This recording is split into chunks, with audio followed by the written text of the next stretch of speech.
Hi everybody, I hope you are doing well. Today we will talk about how to fix or how to solve the problem of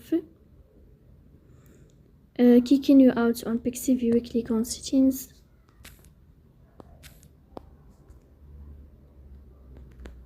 You will go to apps, default apps, app settings.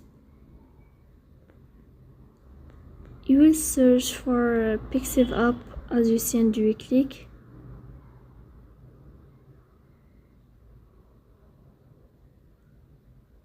You will go to first stop and you will click OK.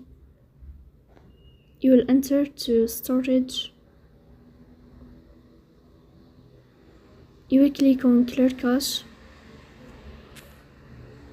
In the end, you will turn off your phone and you will restart your phone again to fix that problem.